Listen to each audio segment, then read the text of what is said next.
We're in Joshua chapter 3. John started chapter 3 last week. We're going to continue in the chapter 3. Hopefully we will move into chapter 4. That's the plan. I had a conversation when I was in college with a mentor of mine, and I was talking about, we were living life and we were growing, and I've been in college now for a few years, and I'd encounter a lot of life. You can just tell you get growing. It's the first time I'm on my own. I'm kind of an adult now, and I'm an adult that's by myself, learning lots and lots of life lessons. And I remember talking to him, and I remember saying to him, I said, I really wish I knew the things that I'm supposed to learn in the future so that I wouldn't have to go through it and I could be mature faster than I am now. Which is kind of a trippy statement, I know. But I was kind of saying, I really just want to know the things that I need to know so I don't have to go through the things now because I just need to know so I could be more mature than I am mature now. And it's kind of a weird statement to think about it, because it's really, I'm not enjoying life. I just want to be done. I just want to get past it. I just want to be mature now. I don't want to have to go through all this stuff to get there. And he looked at me, and I'll never forget it. He looked at me and he says, if you learned the things from your past better, you would. Oh, okay. This is why I'm the mentee and you're the mentor, because you can speak hard truth to me.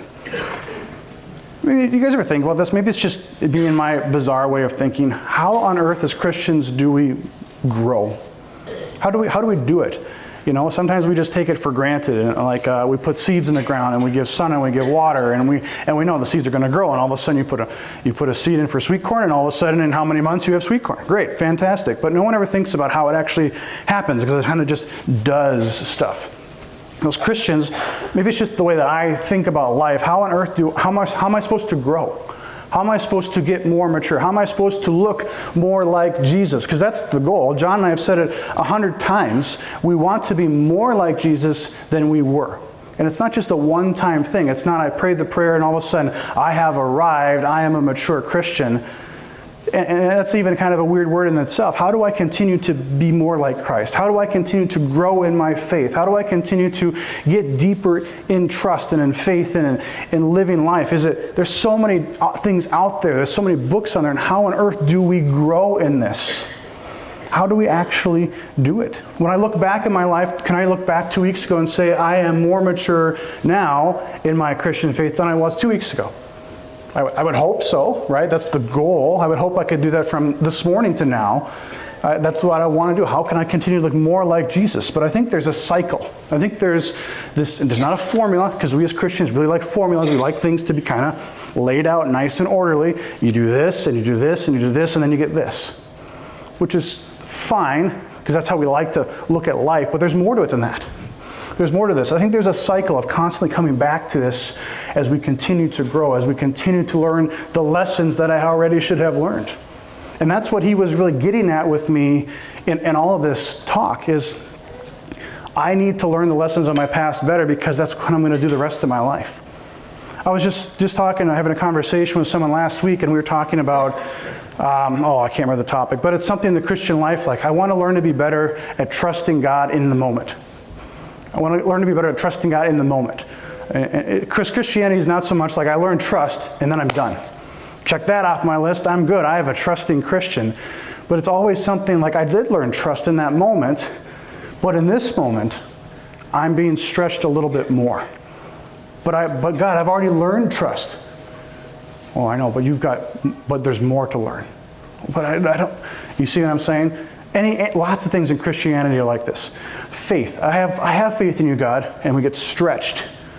Well, you got to learn to have more faith. Well, didn't I already learn that lesson? Yeah, and you're going to continue to learn it. It's not because we are so forgetful and so ignorant in our learning, but God is stretching us. And probably a better term is He's deepening us. He's maturing us. He's making us more like Jesus as we walk with Him, as we grow with Him. Those are the stretching moments, are good things. If we're not being stretched, then are we moving forward? Are we walking into tough situations and being pushed to grow in our faith? That's what this is about. Because Christianity is not about I learned this, so therefore I'm done. It's I'm learning this, and I'm continually learning this. A friend of mine in college said, I prayed to God to teach me patience, and I'm still waiting. And he was joking, but at the same time, it's kind of true. I'm still waiting. I'm still learning. I'm still growing. It's not this frustration that, why haven't I learned this? But there should be the joy in the journey of, I continue to be learning this more. Because trust has been a big thing for me. As we dive into Joshua, he's going to make note of this. And because Joshua is one of the biggest themes in Joshua is the word obedience. And we're going to come to this word a lot, and it's going to be this idea of what's happening. But also in the book of Joshua, there's going to be memorials.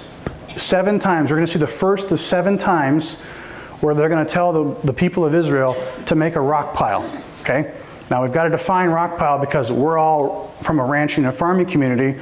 Rock pile brings back memories of rock picking for some of us, which isn't good. Okay? But rock picking and rock piling is totally different in Joshua. It's a memorial. It's setting things up. And the question we ask is, why did they do that? Why did they do that? So, Joshua chapter 3, we're going to start in verse 9. Start in verse 9. And Joshua said to the people of Israel, "Come here and listen to the words of the Lord your God." And Joshua said, "Here is how you shall know that the living God is among you. And that he will without fail drive out from before you the Canaanites, the Hittites, the Hivites, the Perizzites, the Girgashites, the Amorites, and the Jebusites." Lots of sites, right? Those are all the people of God. Those are the different things that are inhabiting the land that God has given to Israel. So they're going to drive out those people before us. Okay, that's what we just learned. Chapter 2, Rahab says, everyone's afraid of you because they know God's real and they're going to melt before you. That's what's going to happen, okay? But even more what's going on in Joshua is, come here and listen to the words of the Lord. And this is how you shall know that the living God is among you. Because here's really the first step in how do we grow. Maybe the first step in the cycle, because you don't reach the end of it and then you'd be like, I have now reached maturity, I am done. No, it's a cycle where we continue to learn. And I would say step 1, if you want to call it step 1, or step 7, whatever number you want to assign it, is to know God, to encounter God, to learn of God, to see God, to be interacting with Him because He has done something in our life. We have heard about Him. We read the Word of God itself. We open up our Bible. We begin to know God at more than just a surfacey level. It's not, I have heard about God. The world is full of people who say, I've heard about Jesus. I have heard about God. I have conversations all the time. And I say, do you know God? Oh, yeah, I know about God. And I'm like, wait a second, you inserted a word there that's different than what I asked you. I said, do you know God? And they say, I know about God. Those are very, very different things.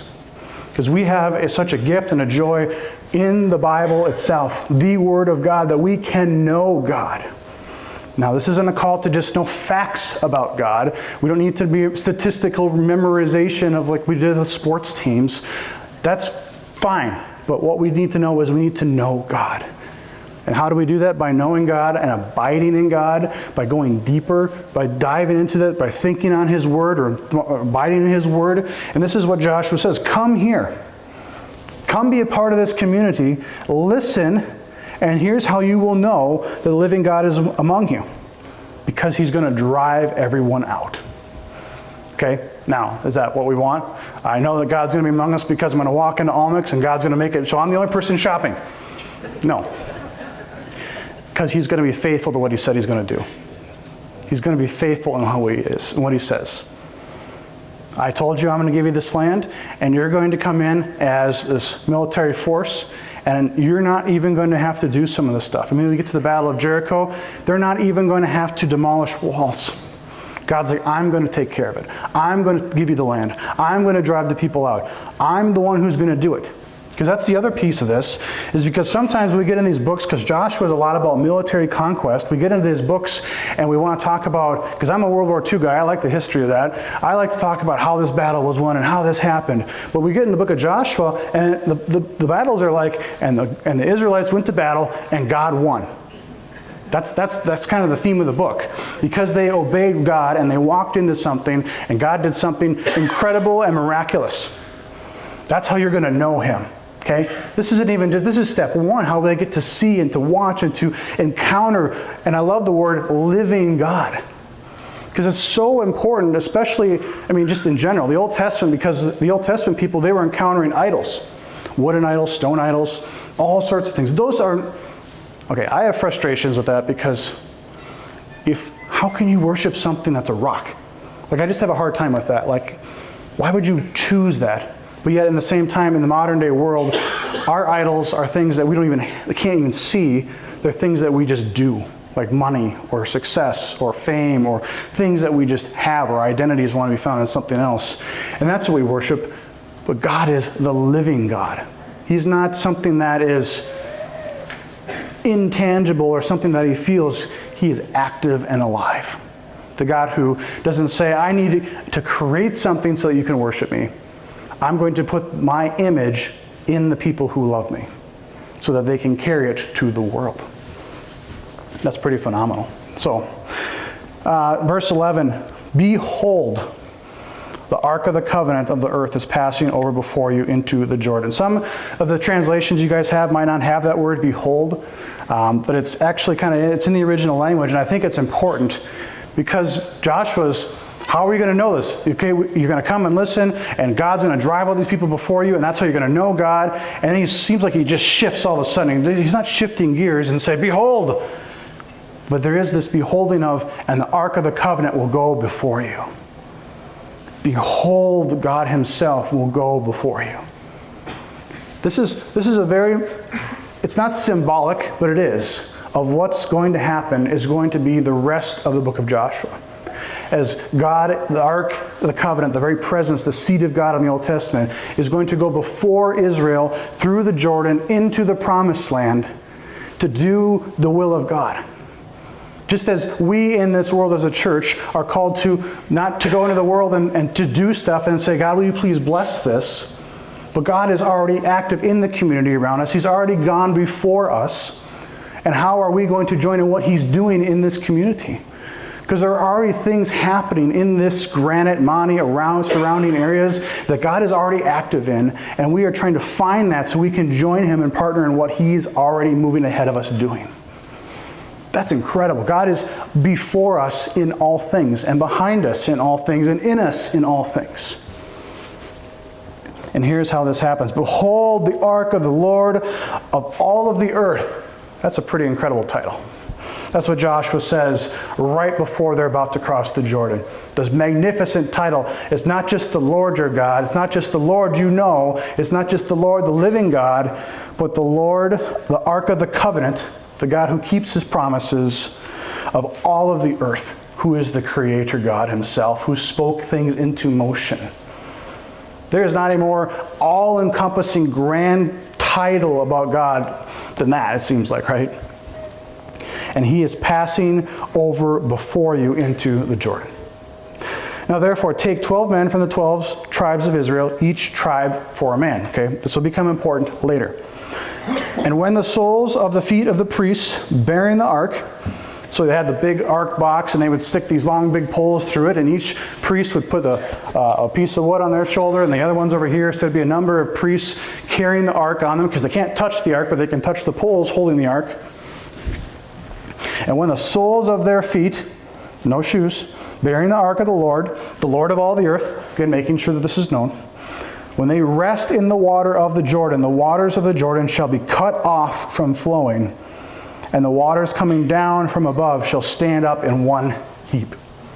To just stop in one heap. Okay? Why is this a big deal? Couldn't they just, don't people cross the Jordan? Yeah, they do. They can ford it. I don't know if they had bridges. I don't know if they had a little float. But that's important. It's not so much, did they cross the Jordan? It's why they did it and how they did it and the reminder of it. Okay? It specifically says later on it's either this chapter or the next chapter, that the Jordan was in the spring. And in the spring, it meant the banks were very flooded. So it was larger than usual. So it's not, just for the reader of the text, later on, they're not saying, well, the Jordan was probably only 3 feet wide. They probably just chucked a log down there and stopped it up and say, hey, God. No, that's not what happened. It was the spring of the river, or spring of the season, and the river was much wider and much bigger and much faster. So they went out of their way to say this is what happened.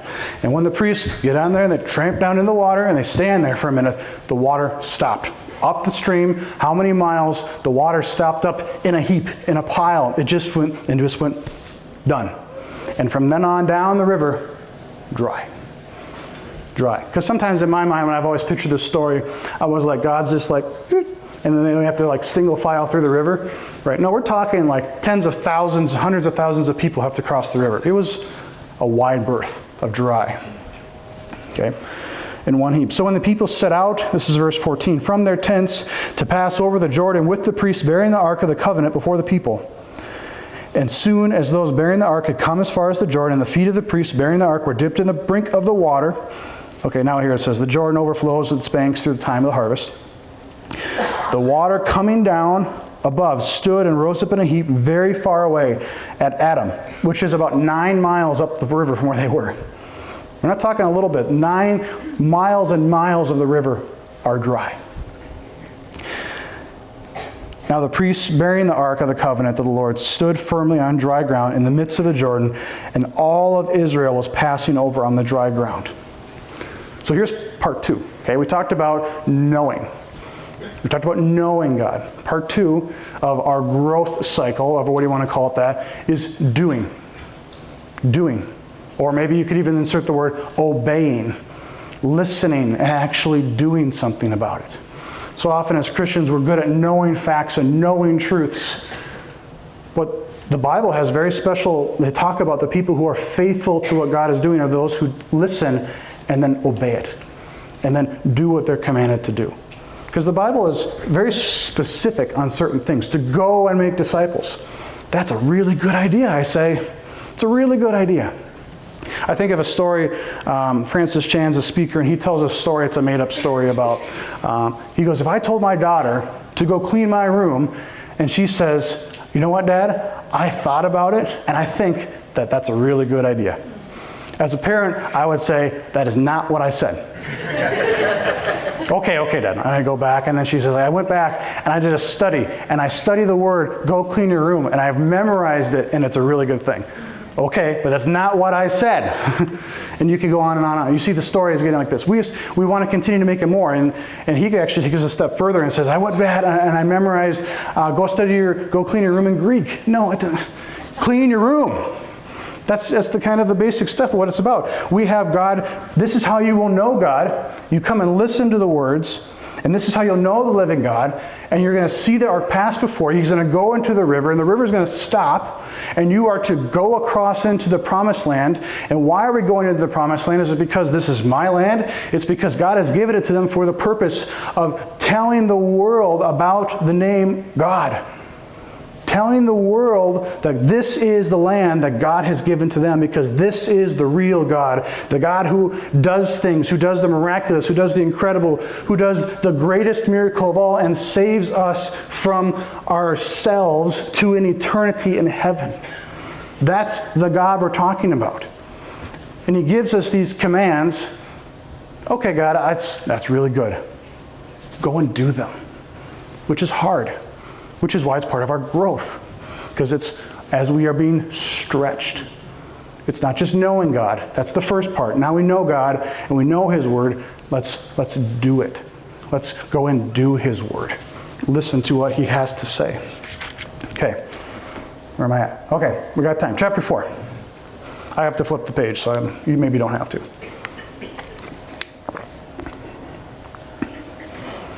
When all the nation had finished passing over the Jordan, the Lord said to Joshua, take 12 men, hear that from earlier, and command them, saying, take 12 stones from here out of the midst of the Jordan. So in the bottom of the riverbed, where it's dry, take 12 men, find 12 stones. And upon his shoulder, so we're not talking like little rocks, stones, I lost my place. Stones, and I put upon his shoulder, according to the number of the tribes of Israel, that this may be a sign among you. When your children ask in time to come, what do these stones mean to you? Then you shall tell them that the waters of the Jordan were cut off before the ark of the covenant of the Lord. when it passed over the Jordan, the waters of the Jordan were cut off. So these stones shall be to the people of Israel a memorial forever. Forever. This is the first of 7 times this is going to happen in the book of Joshua. 7 times where they're going to make stone piles. And what we're supposed to do with these stone piles is to make them, they're larger because they're talking big stones, so you can see them. Okay, you can just imagine with me, like a little pile, I don't know. I don't think it's that miraculous, but it's there. And so every time you walk by, you remember. Every time you walk by with your son or daughter, grandson, granddaughter, you remember. But this isn't just a certain kind of memory, because memory in the Bible actually has a different meaning. It has a deeper meaning. Because sometimes when I say remember, we think back, hey, remember that one time? That was pretty fun, wasn't it? And that's where I leave that. And we try to remember those times, and it's like, yeah, that was fun, that was a really neat time, and let's never do that again. You know, things like that.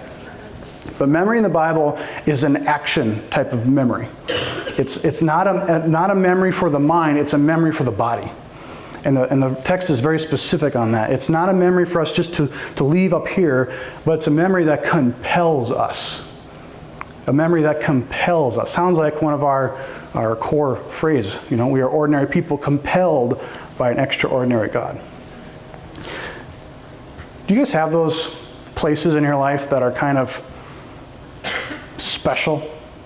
Those moments when you walk by a place and you think, that's where I prayed this prayer, and that's where I spent my time in prayer, and that's where God met me. And I've got some of those places, and I'll drive around, because I used to drive and think and pray, or I'd run and I think and find a spot, and it's my spot where I stop and I pray, and I drive by them when I'm not like seeking that out, and you kind of get this moment of impact, of feeling, where it's like this is the place. There's something that happened here. Now, is the ground holy? No. It's just a spot in the ground. But that's the spot sparks in my head a memory of this is where I laid out my heart, or this is where I was distressed, or this is where I spent all those hours, or this is where I spent all that time, and God listened, and God did something. I knew God, and I was compelled to do something about it. Because this is where it becomes a little even more deeper, where the cycle kind of completes itself. This is where we've known God and we do what He says. Now the third step is where we become a follower. Where we become what we are. We become what we want. It's kind of a weird thing to think about. I've been reading a book on this, and I like the way he put it. We know, and then we do, and then we become. Because there's a different step when we take this. Because we can become knowers of God, and we can become doers of what He is. And that still is not the final step of becoming a follower of Jesus. It becomes who I am. It becomes everything about me. It's not about what I know. It's not about what I do. It's about who I am in God. That's the step. That's where we start to really take the things that we know and take the things that we are obeying, and they don't just become things that are externally a part of who I am.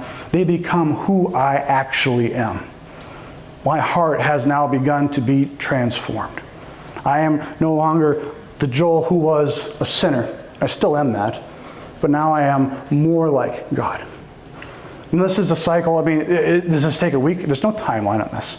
Some of the lessons I'll learn, some of the things that I know, some of the things that I will become are going to take me in a lifetime to do. And some of the things I'm going to go through this cycle again and again and again through seasons of life. I think of the word of trusting God. I can talk about trust. I can tell you all about trusting in God. And then when I actually trust God, it's really hard. I'm being stretched to trust God. And then as I've gone through this season of life, I become more trusted in God. And then next year, I might have to learn to be more stretched in that. I might have to be more pushed to trust in God. You see what I'm saying? But I can't just leave it as I've done it. It has to soak into me, to seep into who I am. The spiritual DNA of my heart is now I have become more like Christ. This is what is changing. So when you walk by the stones, can you imagine? Just imagine me for a minute that you've just passed over the Jordan River. The river has stopped. The priest has gone out. The river starts to flow again. What would be your reaction? Is there going to be cheering and joy? is there going to be this silence of awe and awesomeness? How would you begin to feel of just seeing the most miraculous thing you've ever seen? Most of the people here don't remember. They weren't alive or around when the Red Sea was parted. Their parents' generation were that. And they heard the stories. Your dad's saying, well, back in my day, God parted the Red Sea. Oh man, that's huge. These people don't know that. So in some ways, as God's reminding them, I am still the same God. I am still with you. I am still doing miraculous things. I am still going before you. I'm still the God you can know. I'm still giving you commands that you obey, and I still want you to become my people. A people after my heart is what God is getting at. And you pass by these stones, how many years later, and you just imagine, the spiritual legacy. Hey, come here. You see those? Can you imagine the first time telling this to someone? You see those rocks? Let me tell you about the faithfulness of God. Not just a historical moment. Let me tell you what happened in this spot. We have those skewed things because we drive around Minnesota and we see the historical markers, right? On this marker back 300 years ago, or 200, whatever it is, this happened. Now we see the stones. The Jordan was stopped. But what does that mean? It means that God went before us. And God is faithful in all He has done. And because of that, I was faithful in my walking. As I know God was before me. As the book, this is chapter 4. There's still 20 chapters left to go in Joshua. God is going to continually go before them. Continually show the way. And He's asking you to know me, to obey me, and to become my followers. This is part of it. And they walk by these stones saying, I know this God, I can do this. I'm supposed to do something with this. We are compelled to move by this. Not just say, oh yeah, that was great back then. No, God is the same yesterday, today, and forever. He does not change, and His plan does not change, and He is going before us. Think about the mission that compels us as Christians to do. Think about how that challenges us in who we are. To be to be doers, and to go out into the world knowing that we have become the children of God, and there are people in the world that don't know this, who don't have the peace, who don't have the hope, who have no idea how to become the children of God. They've only heard about Him. Oh, that's just a bunch of rules. All that religion is. A bunch of stuff that's fun killers. You're missing out on the joy of becoming a child of God. That's what we're going to see again and again in Joshua. Mariel, you can bring your team up. So how do you remember? That's the question now. How do we remember and get in this process of continually knowing, doing, becoming, knowing, doing, becoming again and again and again? A couple of practical things. My favorite way of remembering something is to use a Post-it note. It sounds kind of obvious and joking, but my books are full of them. And I make notes on there. Or I've got in my Bible dates and places where I want something I want to remember. Or you have journal entries. Or the easiest way is to share with others what God has done. And go back to that and to share again and again the faithfulness of God. Have a great Sunday. Talk to you guys later.